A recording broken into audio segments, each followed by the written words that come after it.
It's incredible to think that we've known about HIV since 1981. Even back then, we knew that AIDS would cause a huge amount of devastation in our world. And despite the thousands of wonderful people that have dedicated their lives to trying to find new treatments and even a cure for HIV, the virus that causes AIDS, we know that there are some really simple ways that we can prevent the spread of this disease. So what's going wrong? If we can simply stop the spread of HIV, then why is the problem of AIDS getting worse?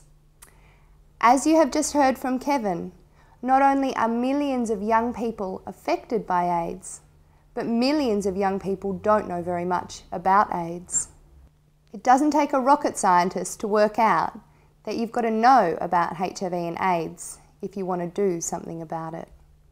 During his time here in Australia, Kevin and I visited the International AIDS Society's conference in Sydney, where we spoke to a huge range of people, from doctors to researchers and government representatives, on their efforts to help stop the spread of HIV. Overloaded with new information and opinions from some of the world's most respected representatives from the world of science, Kevin and I headed to the beach with some friends for a little downtime.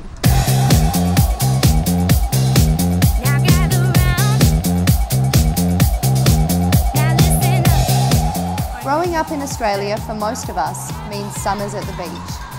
But what I hadn't realised was that Kevin had spent almost all of his life in a small rural village in a place called Kisumu in Kenya, a long way from any beaches.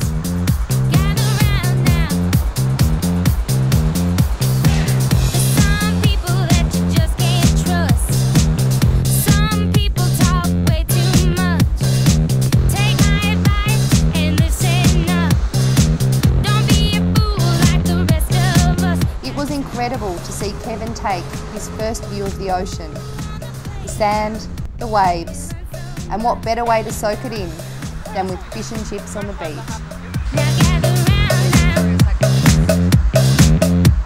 Kevin and I have grown up in totally different cultures. While my day is about getting to work on time, Kevin's is about basic survival. The beach was not the only new experience for Kevin. I'm pretty lousy at video games, but it didn't seem to take long for Kevin to master the art, giving the locals a run for their money, even if they were meant to be in school. But after clocking a couple of legendary lap times, we were back into work mode. With the release of the book, Kevin's Questions, written by his friend and supporter, filmmaker Miles Roston, Kevin Sumba was in high demand. How did it feel to see your photograph on the cover of the book, Kevin? Yep, it felt really great because Miles had already told me that there's a book about my question entitled Kevin's Questions coming out, so I was eager to see it.